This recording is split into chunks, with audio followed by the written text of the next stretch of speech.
മച്ചന്മാരെ പുതിയൊരു വീഡിയോയിലേക്ക് എല്ലാവർക്കും സ്വാഗതം.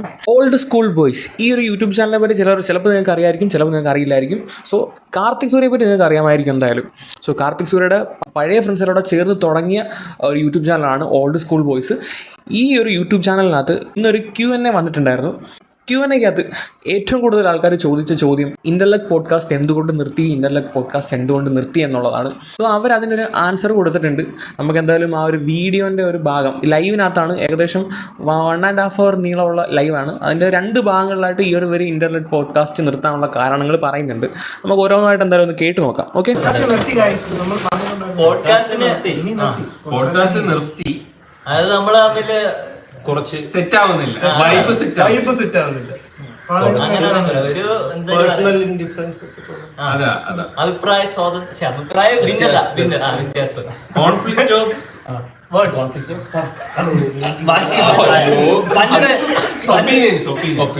അതൊന്ന് പറയാം. ഒത്തു പോകാൻ പറ്റില്ലെന്ന് തോന്നിയപ്പോ സ്വരം നന്നായിരിക്കുമ്പോ പാട്ട് നിർത്തി പറഞ്ഞത് പറയണ്ട. അതന്നെ എല്ലാരും നമുക്ക് ആ ഒരു ഇതാണ് കിട്ടിയത്. അത് പെട്ടെന്ന് ഓർമ്മ വരും. യെസ്, അപ്പൊ നിങ്ങൾക്ക് അതിനെ പറ്റിയിട്ട് ഒരു ഇത് കിട്ടിയെന്ന് വിശ്വസിക്കുന്നു. പറയാനുള്ള ഒരു ഇതില്ല. പിന്നീട് നിങ്ങൾ ചിലപ്പോ പറഞ്ഞെന്ന് വരാം. ചിലപ്പോ നമ്മള് പോഡ്കാസ്റ്റ് തുടങ്ങണമെങ്കിൽ നമുക്ക് പറയാം. കാർത്തിക് സൂര്യയും ബാക്കിയുള്ള ഫ്രണ്ട്സും തമ്മിൽ എന്തോ വലിയൊരു പ്രശ്നം ഉണ്ടായിട്ടുണ്ട്. അതിൻ്റെ ഭാഗമായിട്ടാണ് ഈ ഒരു പോഡ്കാസ്റ്റ് നിർത്തിയത്. നമ്മൾ കുറേ കാലമായിട്ട് കാർത്തിക് സൂര്യയുടെ വ്ളോഗ്സിലൊന്നും ഇവരെ കാണിക്കുന്നില്ല. ആ കൂടി 2 ഫ്രണ്ട്സാണ് കാർത്തിക് സൂര്യൻ്റെ വ്ളോഗിൽ ഇപ്പോൾ പ്രത്യക്ഷപ്പെടാറുള്ളത്. ഒന്ന് മറ്റേ കണ്ണൻ എന്ന് പറയുന്ന ഗെയിമർ, അതുപോലെ തന്നെ അഖിലേഷ്. അക്കൂറോ ഇടയ്ക്ക് കാർത്തിക് സൂര്യയുടെ വ്ളോഗിൽ കുറേ കാലം ഉണ്ടായിരുന്നു. പിന്നെ കാർത്തിക് സൂര്യയുടെ അക്കൗണ്ടിങ്ങും കാര്യങ്ങളൊക്കെ നോക്കിക്കൊണ്ടിരിക്കുന്ന പുള്ളിയായിരുന്നു. പിന്നെ പുള്ളിക്കാരന് PSC ഒക്കെ പഠിക്കണമെന്ന് പറഞ്ഞിട്ട് പുള്ളിക്കാരനും ബൈ പറഞ്ഞ് ടാറ്റ ബൈ പറഞ്ഞ് അത് പോയി. അതൊരു വ്ളോഗിനകത്ത് കാർത്തിക് സൂര്യ കാണിക്കുകയും ചെയ്തിട്ടുണ്ടായിരുന്നു. കുറേ കാലമായിട്ട് ഇവർ വ്ളോഗിലൊന്നും വരാതിരുന്നപ്പോൾ തന്നെ എല്ലാവർക്കും മനസ്സിലായി എന്തോ ഇഷ്യൂസ് ഉണ്ട്. അപ്പോഴാണ് ഇവരെല്ലാവരോടെ ചേർന്ന് ഓൾഡ് സ്കൂൾ ബോയ്സ് എന്ന് പറയുന്ന വേറൊരു ചാനൽ തുടങ്ങിയത്. സോ അന്നേരവും നമുക്ക് ആ ഒരു ഇഷ്യൂ എത്രമാത്രമാണെന്ന് അങ്ങോട്ട് ക്ലിയർ ആയിട്ടുണ്ടായിരുന്നില്ല. അപ്പോഴാണ് FRK വ്ളോഗ് ഇതുപോലെ വന്ന് കാർത്തിക് സൂര്യയെ പറ്റി വലിയ ആരോപണങ്ങൾ കൊണ്ടുവരുന്നത്. കാർത്തിക് സൂര്യ നിങ്ങൾ വിചാരിക്കുന്ന പോലുള്ള ഒരാളല്ല, അവൻ വ്ളോഗിന് വേണ്ടി മാത്രമാണ് ഫ്രണ്ട്സിനെ യൂസ് ചെയ്യുന്നത്. ക്യാമറ ഓൺ ആക്കുമ്പോൾ വേറൊരു മനുഷ്യൻ, ക്യാമറ ഓഫ് ആക്കുമ്പോൾ വേറൊരു മനുഷ്യൻ, അങ്ങനെ കുറേ ആരോപണങ്ങൾ കാർത്തിക് സൂര്യക്കെതിരെ ഈ FRK പടച്ചു വിട്ടിട്ടുണ്ടായിരുന്നു. ഇവരുടെ ഈ ഒരു കാര്യവും അതുപോലെ FRK അന്ന് പറഞ്ഞ കാര്യങ്ങളൊക്കെ കൂട്ടി വായിക്കുമ്പോൾ ഒരുപാട് കാര്യങ്ങൾ പറഞ്ഞു, അതിനകത്ത് കുറച്ചെങ്കിലും എന്തെങ്കിലും ഒരു ശരിയുണ്ട് എന്ന് തോന്നിപ്പോവുകയാണ്. അതുപോലെ നിങ്ങൾ ആലോചിച്ച് നോക്കണം, പോഡ്കാസ്റ്റിൻ്റെ സ്റ്റുഡിയോ പുള്ളിയുടെയാണ്. പോഡ്കാസ്റ്റ് എന്ന് പറയുന്ന ചാനൽ എനിക്ക് തോന്നുന്നു കാർത്തിക് സൂര്യയാണെന്ന് തോന്നുന്നു ഓൺ ചെയ്യുന്നത്. സോ എല്ലാം പുള്ളിയുടെയാണ്. അന്ന് പോഡ്കാസ്റ്റിനകത്ത് ഇവരില്ലെങ്കിൽ പിന്നെ ഇല്ല, അറിയാമല്ലോ. ഈ ഹോസ്റ്റ് എന്ന് പറയുന്ന അഖിലും അതുപോലെ തന്നെ ശ്രീകാന്ത്, വിനു, അവർ നോക്കുന്ന ഉല്ലാസ് എന്നിവരില്ലാതെ പോഡ്കാസ്റ്റ് മുന്നോട്ട് പോകാൻ പറ്റത്തില്ല. കാർത്തിക് സൂര്യ ഒരാൾ കൊണ്ട് മാത്രം അത് മുന്നോട്ട് പോകില്ല. പോഡ്കാസ്റ്റിൻ്റെ ജീവൻ എന്ന് പറയുന്നത് ഈ പറയുന്ന അഖിൽദാസും ശ്രീകാന്തും വിനു അടക്കമുള്ള ഹോസ്റ്റ് തന്നെയായിരുന്നു. ഇന്നത്തെ ലൈവിനകത്ത് ഇവർ വന്ന സമയത്ത് എനിക്ക് തോന്നുന്നു ഓൾമോസ്റ്റ് ഒരു 60% ക്വസ്റ്റ്യനും പോഡ്കാസ്റ്റ് എന്തുകൊണ്ട് നിർത്തി എന്നുള്ളതിനെ പറ്റിയായിരുന്നു. അന്നേരം ഇവരാദ്യം ഒരു 17ാമത്തെ മിനിറ്റിൽ പോഡ്കാസ്റ്റ് എന്തുകൊണ്ട് നിർത്തി എന്നുള്ളൊരു റീസൺ പറഞ്ഞു. എന്നിട്ടും ആൾക്കാർ സ്റ്റിൽ പിന്നെയും ചോദിച്ചുകൊണ്ടിരിക്കുകയാണ് പോഡ്കാസ്റ്റ് എന്തുകൊണ്ട് നിർത്തി. അങ്ങനെ പിന്നെയും അവർ അതിൻ്റെ ഒരു കുറേ കാര്യങ്ങളോട് പറയുന്നുണ്ട്. ഒരു വീഡിയോ നമുക്കൊന്ന് കേട്ട് നോക്കാം. ഓക്കെ, പോഡ്കാസ്റ്റ് എന്താ നിർത്തിയത്? പോഡ്കാസ്റ്റ് ഒന്നും കൂടെ പറഞ്ഞു. പോഡ്കാസ്റ്റ് നിർത്തിയത് അഭിപ്രായ വ്യത്യാസവും പിന്നെ സാഹചര്യത്തിന്റെ സമ്മർദ്ദവും കൊണ്ട് നമ്മൾ സ്വരം നന്നായിരിക്കുമ്പോൾ തന്നെ പാട്ട് നിർത്താമെന്നുള്ള ഒരു തീരുമാനത്തിലെത്തി. ആ ഒരു വലിയൊരു ഐഡിയോളജി നമ്മളത് വീണു. പിന്നെ പോഡ്കാസ്റ്റില് ഇത്രയും നമുക്ക് റിസപ്ഷൻ, പോഡ്കാസ്റ്റിൽ നമ്മൾ ഇറങ്ങണം എന്ന് പറഞ്ഞപ്പോ ഇത്രയും നമുക്ക് റിസപ്ഷൻ കണ്ട് നമ്മൾ തന്നെ ഞെട്ടിപ്പോയി. കുറെ മെസ്സേജ് വന്നു, സത്യം പറഞ്ഞാൽ ഭയങ്കര താങ്ക്സ്. Thank you guys. ഇത്രയും നമുക്ക് അറിഞ്ഞുകൂടായിരുന്നു ഇത്രയും ആൾക്കാരിങ്ങനെ ശരിയാണ്, ഡെയിലി ലൈഫിൽ ഒരു ഭാഗമായിരുന്നു എന്ന് അറിഞ്ഞു. അല്ല, അവരുടെ ഒരു ക്ലോസ് ഫ്രണ്ട്സിന്റെ സംസാരിക്കുമ്പോഴാണ് കുറെ പേര് മെസ്സേജ് ചോദിച്ചായിരുന്നു താങ്ക്സ്. നമ്മൾ വിചാരിച്ച ആൾക്കാർ വെറുത്തിരിക്കുകയായിരിക്കും, പക്ഷെ അങ്ങനെ അല്ല, കുറെ പേര് കേൾക്കാറുണ്ട്. ഇവർ ഈ പോഡ്കാസ്റ്റ് നിർത്തി എന്ന് ആദ്യം പറയുന്നത് ശ്രീകാന്തിന്റെ അതുപോലെ തന്നെ വിനു, അഖിൽദാസ്, ഇവർ 3 പേര് ഇൻസ്റ്റാഗ്രാമിൽ സ്റ്റോറി ഇട്ടിട്ടുണ്ടായിരുന്നു. വേണമെങ്കിൽ ആ സ്റ്റോറി ജസ്റ്റ് ഒന്ന് വായിച്ച് കേൾപ്പിക്കാം. ആദ്യം ശ്രീകാന്തിന്റെ സ്റ്റോറി ഇങ്ങനെയായിരുന്നു: hi all, with a mix of emotion and heavy heart, I want to share that it's finally time for me to step down from the Interluck podcast. I'm sorry it has to end like this. It's been an incredible journey and a period of significant personal transformation for me. Podcast helped me to learn and unlearn, and it's all thanks to love and support each other one of you has shown. Your love and support mean the world to us, even though I won't be hosting anymore. This is not a permanent goodbye. If our path cross, please don't hesitate to say hello. Thank you for being an integral part of this remarkable adventure. Thanks again. ഞാൻ നിങ്ങളുടെ സ്വന്തം host Srikanth ഇൻസ്റ്റാഗ്രാമിൽ കുറിച്ച ഇങ്ങനെയായിരുന്നു. അത്യാവശ്യം നല്ല രീതിയിൽ ഇമോഷണലായിട്ട് തന്നെയാണ് ശ്രീകാന്ത് ആ ഒരു പോസ്റ്റ് എഴുതിയിരിക്കുന്നത്. സോ നമുക്ക് മനസ്സിലാവും, പുള്ളി തന്നെ പറയുന്നുണ്ട് ഒരുപാട് ചേഞ്ചസ് ആ ഒരു പോഡ്കാസ്റ്റ് അവരുടെ പേഴ്സണലിയും അല്ലെങ്കിൽ അവരുടെ ആറ്റിറ്റ്യൂഡിനകത്തും സംസാരത്തിലെല്ലാം ഒരുപാട് ചേഞ്ചസ് ആ ഒരു പോഡ്കാസ്റ്റ് കൊണ്ടുവന്നിട്ടുണ്ടെന്ന്. അതുപോലെ തന്നെ വിനു അളിയൻ്റെ സ്റ്റോറി ഒന്ന് വായിച്ചു നോക്കാം. Hello guys, welcome back to be honest. It is sad to end like this, but this might be right thing for the betterment of everyone. Many have asked about when you are going to return, and I replied, we will be back. Sorry all, you deserve better. To the beloved audience, I just want to express my sincere gratitude for everything you have given: love, hate, wishes, criticism and whatever there is. Hope some way we could all connect each other. As for now, ഞാൻ നിങ്ങളുടെ സ്വന്തം host Vinu. I am signing off. ഇതായിരുന്നു വിനുവിൻ്റെത്. Next വരുന്നത് നമ്മുടെ അഖിൽ ദാസ് എന്ന് പറയുന്ന ദാസേട്ടൻ്റെ സ്റ്റോറിയാണ്. ജാനുവരി 8 കേട്ടോ, 1 month മുന്നെയാണ് ഇവരിത് പോസ്റ്റ് ചെയ്തേക്കുന്നത്. പുള്ളിക്കാരൻ്റെ സ്റ്റോറി ഇങ്ങനെയായിരുന്നു. Hi all, as I step down from the mic as a host from Interluck Podcast for the last time, I want to say a huge thank you to all you from the bottom of my heart. I have truly evolved as a person by learning and changing along with all of you. With that, ഞാൻ നിങ്ങളുടെ സ്വന്തം host Akhil Das and I am signing off. So ഇവരുടെയൊക്കെ സ്റ്റോറിയിൽ നിന്ന് എല്ലാവരും പറയുന്നൊരു കാര്യമുണ്ട്, ഇവർ ഒരുപാട് ചേഞ്ച് ആയിട്ടുണ്ട് ഈ ഒരു പോഡ്കാസ്റ്റ് കാരണം.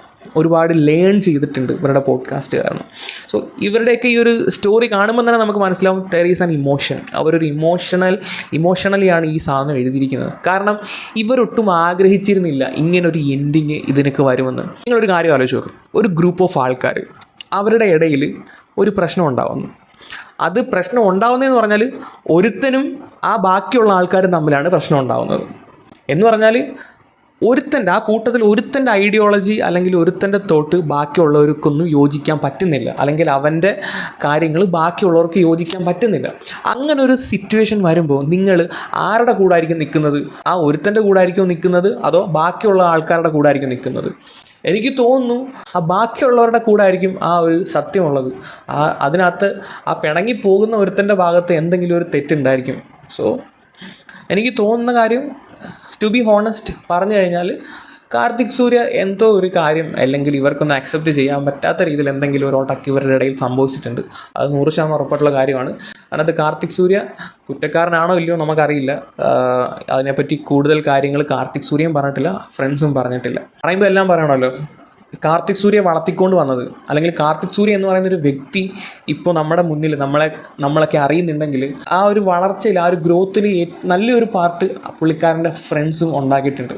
അതുപോലെ തന്നെ തിരിച്ചും ഇപ്പം ഈ വിനുവിനെയും ശ്രീകാന്തിനെയും അഖിൽദാസ് എന്ന് പറയുന്നവരെയൊക്കെ നമ്മൾ അറിയണമെങ്കിൽ കാർത്തിക് സൂര്യ എന്ന് പറയുന്ന ഒരു വ്യക്തിൻ്റെ വ്ളോഗ് ഉണ്ടായതുകൊണ്ട് മാത്രമാണ്. രണ്ട് കൂട്ടരുടെയും ഗ്രോത്തിന് രണ്ടുപേരും അങ്ങോട്ടും ഇങ്ങോട്ടും ഒരു കാരണക്കാരായിട്ടുണ്ട്. നമ്മുടെ പശുവിൻ്റെയും കാക്കയുടെയും ഒരു ബന്ധം പറയുമല്ലോ. പശുവിൻ്റെ ദേഹത്തുള്ള ചെള്ള് കാക്ക കൊത്തി തിന്നുമ്പോൾ പശുവിൻ്റെ കടിയും കാക്കയുടെ വിശപ്പും മാറും എന്ന് പറയുന്നത് പോലെ. സോ രണ്ടുപേർക്കും അതിനകത്തുനിന്ന് ഒരു ഗുണം കിട്ടിയിട്ടുണ്ട്. രണ്ടുപേരുടെയും വളർച്ചയ്ക്ക് കാരണമായിട്ടുണ്ട്. ഇപ്പം FRK എന്ന് പറഞ്ഞായിരുന്നു ഇവൻ കണ്ടന്റിന് വേണ്ടിയിട്ടാണ് എല്ലാം ചെയ്യുന്നതെന്ന്. സോ അഖിൽദാസിൻ്റെ ഇൻസ്റ്റാഗ്രാം നോക്കുകയാണെങ്കിൽ നമുക്ക് അഖിൽദാസ് August 2, 2020 ഇട്ടേക്കുന്ന ഒരു Q&A നമുക്ക് കാണാൻ പറ്റും. Q&Aക്കകത്ത് വന്നൊരു ക്വസ്റ്റ്യൻ ഇങ്ങനെയായിരുന്നു: കാർത്തിക് മച്ചാനെ വ്ളോഗ് ചെയ്യുമ്പോൾ ബാക്കി എല്ലാവരും കൂടി പ്ലാൻ ചെയ്ത് നൈസായിട്ടൊരു അടാറ് പ്രാങ്ക് കൊടുക്കുമോ?